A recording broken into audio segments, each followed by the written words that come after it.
Hello students, today we are discussing about Introduction to Computer. It is a chapter of Computer Technology subject of third year students. So in this definition of computer like this. A computer is an electronic device that can perform activities that involves mathematical, logical and graphical manipulations. Generally the term used to describe a collective of devices that function together as a system.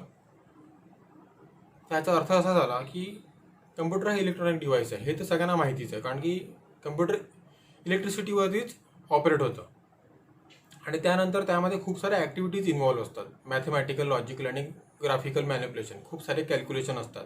ते एकाच वेळी खूप फास्टमध्ये पार पाडले जातात आणि जे वेगवेगळे कंपोनंट असतात डिव्हायसेस ते एकत्रित प्रकारे सिस्टममध्ये काम करतात. त्याच एकत्रितपणाला त्या डिव्हायसेसच्या सिस्टम असं आपण म्हणतो.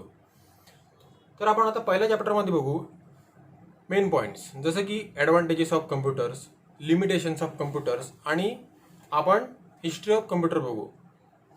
हिस्ट्री ऑफ कम्प्युटर्समध्ये म्हणजेच काय, आपण कम्प्युटर कसा निर्माण झाला, कसं त्याची प्रोग्रेस होत गेली ह्याचा आपण त्याचा इतिहास पाहू. मग त्यामध्ये वेगवेगळे सायंटिस्ट होते, वेगवेगळ्या कंपन्या होते.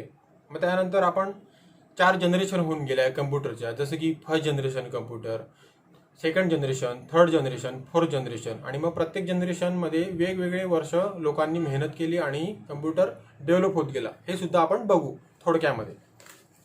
तर आपण आता बघू ॲडव्हान्टेजेस ऑफ कम्प्युटर्स. त्यामध्ये पहिला ॲडव्हान्टेजेस असा आहे की हाय स्पीड, म्हणजे वेग खूप जास्त प्रमाणावरती. तर त्यामध्ये computers have ability to perform routine task as a greater speed than human beings. They can perform millions of calculation in seconds. म्हणजे जसं की एखादी आपण टास्क दिलं तो सेकंदामध्ये कंप्लीट करू शकतो आणि तसे टास्क तो हजारो किंवा लाखोंच्या क्वांटिटीमध्ये करू शकतो सेकंदामध्ये, आणि ते पण माणसापेक्षा कितीतरी जास्त पटीने एकाच वेळी. त्यानंतर ॲक्युरसी म्हणजेच काय, अचूकपणा.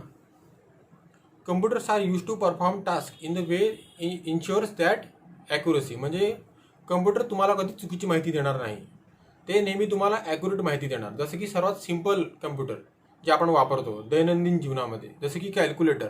आपण जेव्हा 2 आकडे टाकले आणि बोललो की हे 2 आकड्यांना वजाबाकी करा किंवा अधिक करा किंवा मल्टिप्लिकेशन करा, तर आपल्याला रिझल्ट तो अचूकच दाखवणार आहे, आपल्याला तो रिझल्ट चुकीचा दाखवणार नाही. तर ते झालं ॲक्युरेसी. त्यानंतर third point, storage. Computer can store large amount of information. The computer are lightning speed can retrieve an item of data or any instruction stored in the memory.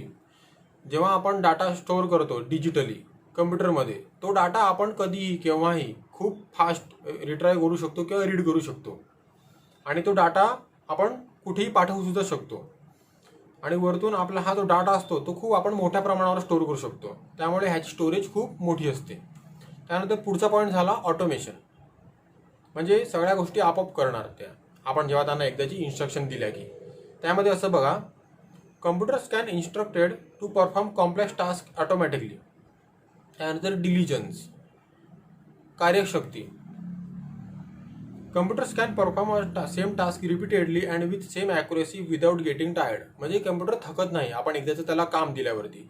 माणूस किंवा इतर कोणत्या प्राणी आपण जेव्हा त्याला जुमतो शेतामध्ये किंवा माणसाला कामाला लावतो वेगवेगळ्या गोष्टींचे, तेव्हा त्यावेळी तो थकतो, त्याला आरामाची गरज राहते, त्याला खायला प्यायला लागतं. तसंच कम्प्युटरला काहीही लागत नाही, तो डिलिजंटली 24 तास आपलं काम करू शकतो आपण जी त्याला इन्स्ट्रक्शन दिली ती. त्यानंतर पुढचा पॉईंट झाला वर्सिटिलिटी, अष्टपैलूपणा. Computers are flexible to perform both simple and complex task. म्हणजे कम्प्युटर सगळ्या प्रकारचे टास्क करू शकतो, मग ते एकदम सोप्यात सोपे असू द्या किंवा कठीणमध्ये कठीण गुंतागुंतीचे असू द्या, ते सगळ्या प्रकारचे टास्क करू शकतो जो आपण त्याला सांगू परफॉर्म करण्यासाठी. त्यानंतर पुढचा 7वा पॉईंट, कॉस्ट, म्हणजे त्याची किंमत.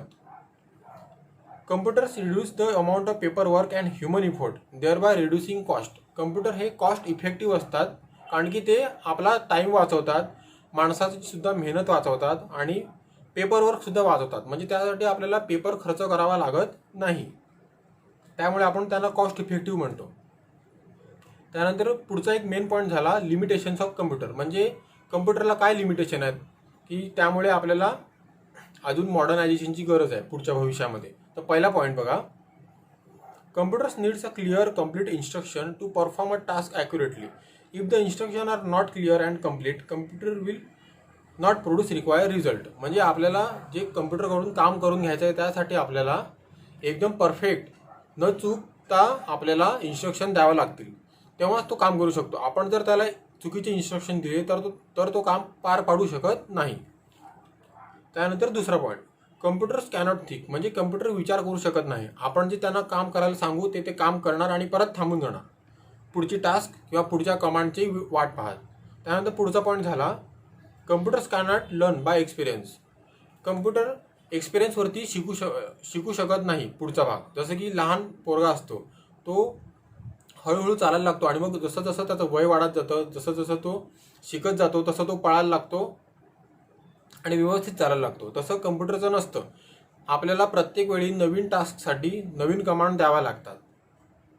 तो त्याच्या पास्ट एक्सपिरियन्सवरती डिपेंड नसतो. त्यानंतर पुढचा पॉईंट झाला चौथा, a computer has no brain of its own. कम्प्युटरला स्वतःचा मेंदू नसतो. जो आपण त्याला टास्क सांगू तो करणार आणि परत थांबून जाणार. तो स्वतःहून काही करणार नाही. म्हणूनच it simply executes the instruction given by the user. User म्हणजे कोण? आपण. As long as it can understand them, no matter whether they are right or wrong. म्हणजे त्याला एकदा समजलं की हे इन्स्ट्रक्शन आपल्याकडून मिळाले तर तो परफॉर्म करणार, मग ते चुकीचे असू दे किंवा बरोबर असू दे. म्हणजे आपण जर त्यामध्ये चुकीचं टाकलं तर तो चुकीचे रिझल्ट देणार. म्हणून आपण कमांड सुद्धा बरोबर टाकाव्या लागतात. त्यानंतर आपण पुढचा महत्त्वाचा पॉईंट बघू, हिस्ट्री ऑफ कम्प्युटर. म्हणजे इतिहास बघू आपण कम्प्युटरचा. तर त्यामध्ये एकदम स्टार्टिंगला कशी डेव्हलपमेंट झाली, कशी मॉडर्नायझेशन होत गेलं, कसं ते कॉस्ट इफेक्टिव्ह होत गेलं. स्टार्टिंगला कम्प्युटर हे आपल्यासारख्या साधारण माणसांच्या आवाक्यात काय कधी ऐकायला सुद्धा नव्हतं, पण नंतर ते कसे मॉडर्न होत गेले आपण हे थोडक्यात बघू. तर स्टार्टिंगला हेलरिथ हा एक माणूस होता, त्याने टेक्निक डेव्हलप केली. मग आपण पुढे बघू, Hollerith develop a technique and machine that had significant impact on future design of computers. त्याने एक मशीन आणि एक पॅटर्न डेव्हलप केला कम्प्युटरच्या डिझाईनसाठी, जे की पुढे भविष्यामध्ये जग बदलणार होतं. He design a machine in which data can represented in the form of punch holes on paper cards. त्यावेळी डिस्प्ले नव्हते जसे की आपण आता बघतो सोप्या प्रकारे. म्हणजे आपण त्यावेळी जेव्हा इन्स्ट्रक्शन दिलं तर त्यामध्ये एक कागदाचा पान किंवा एक कागदाचा पुठ्ठा त्याच्यावरती मशीन होल पाडायची आणि त्या होलवरून आपल्याला ते इन्स्ट्रक्शन कळायचे की आपल्याला उत्तर मिळालं किंवा आपण इन्स्ट्रक्शन कम्प्युटरला दिले. He set up his own company, computing tabulating recording company ही त्याने डेव्हलप केली आणि भविष्यातच त्या कंपनीचं नामकरण झालं इंटरनॅशनल बिझनेस मशीन कॉर्पोरेशन म्हणजेच IBM. आणि आताच्या काळात IBM ही एक सर्वात मोठी कंपनी आहे कम्प्युटर वर्ल्डमध्ये आजच्या जगतात, हे तुम्हाला सुद्धा माहिती आहे. त्यानंतर आपण अर्ली कम्प्युटर्स म्हणजे स्टार्टिंगसाठीचे कम्प्युटर्स कसं होतं त्यामध्ये आपण थोडक्यात बघून घेऊ. तर एकदम early computer 1937 1937 Howard Aiken of Harvard युनिव्हर्सिटीमधला एक स्टुडंट होता हॉवर्ड अल्कन. 1937च्या टायमाला त्याने एक ह्यूज मेकॅनिकल कॅल्क्युलेटर डेव्हलप केला. म्हणजे मोठा एक मेकॅनिकल कॅल्क्युलेटर त्याने डेव्हलप केला. त्याचं नाव होतं मार्क 1. तर तो किती मोठा होता बघा. त्याचं माप होता 15 metre by 2.4 metre by 0.6 metre एवढं त्याचं मोठं आकारमान होतं. म्हणजे आता सध्याच्या आपल्या क्लासरूमपेक्षा जास्त मोठं. फक्त कॅल्क्युलेटर, कम्प्युटर नाही कॅल्क्युलेटर, पण आपण त्याला कम्प्युटर कन्सिडर करू त्या टायमासाठी, कारण की तो मॅथमॅटिकल टास्क कंप्लीट करायचा. तर त्याने एवढा मोठा मॅथमॅटिकल टास्क पूर्ण करण्यासाठी मेकॅनिकल कॅल्क्युलेटर बनवला होता. आणि मग त्याच्याच नंतर तो कॅल्क्युलेटर 1946 मध्ये त्याने रूम ऑक्युपाय केली 15 मीटर बाय 9 मीटर आणि त्याचं वजन होतं 30 ton. It was water cool and much faster than Mark 1. म्हणजे त्यानंतर एक अजून कम्प्युटर तयार केलं कॅल्क्युलेटर 1946 मध्ये. त्याचा आकारमान 15 मीटर बाय 9 मीटर होतं. त्याचं वजन होतं 90 ton.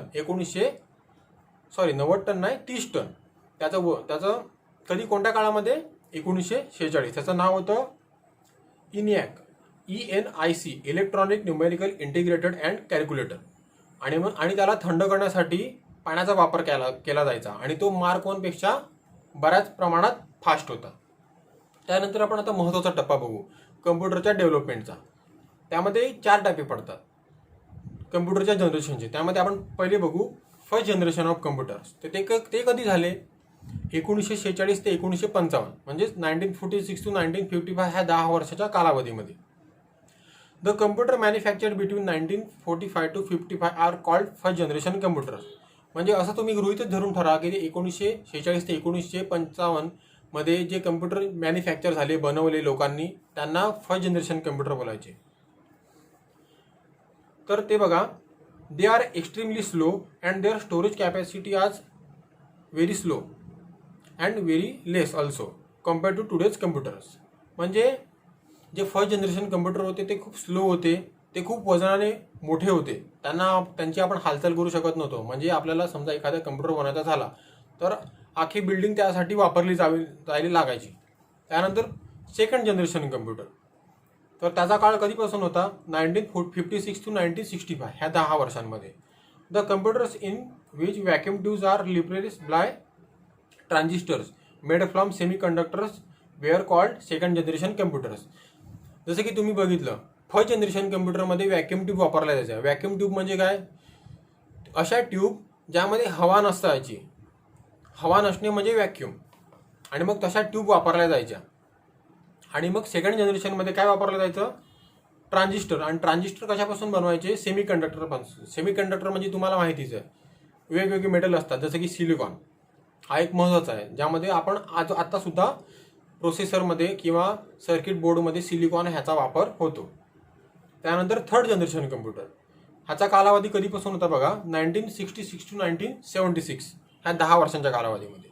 The third generation computer started in 1966 which incorporation of integrated circuits. It is in the circuitry. ह्यावेळी IC सर्किटचा वापर होऊ लागला. IC सर्किटचा फुल फॉर्म काय? Integrated circuits.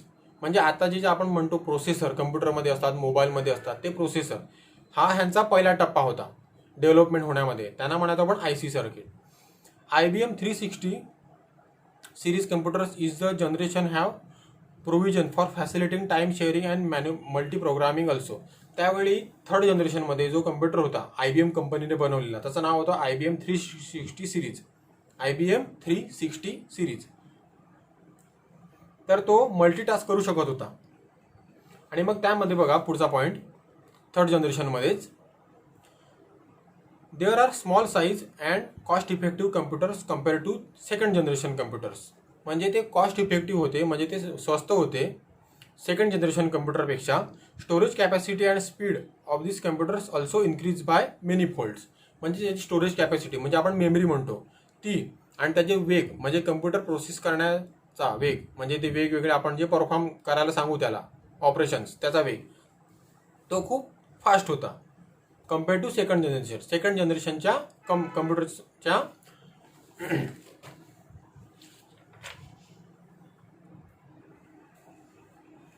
डेव्हलपमेंटपेक्षा. आणि मग आपण आता शेवटच्या जनरेशनचा बघू म्हणजे फोर्थ जनरेशन हिस्ट्रीसाठी. Fourth generation computers are introduce in 1976. म्हणजे फोर्थ जनरेशनचा टप्पा कधीपासून चालू झाला? 1976 पासून, 1976. And in this computers electronic components are further miniaturize through large scale integration. म्हणजे ह्यामध्ये कम्प्युटरची साईज अजून खूप लहान होत गेली. त्यामध्ये कोणती टेक्नॉलॉजी आपण वापरली गेली? Miniaturize through large scale integration. Large scale integration ही एक टेक्नॉलॉजी होती, टेक्निक मायक्रो प्रोसेसरची. म्हणजे त्यावेळी मायक्रो प्रोसेसर डेव्हलप झाले जे आपण आता बघतो मोबाईलमध्ये, कम्प्युटरमध्ये, जसं की इंटेल, AMD, स्नॅपड्रॅगन, मीडियाटेक तसे.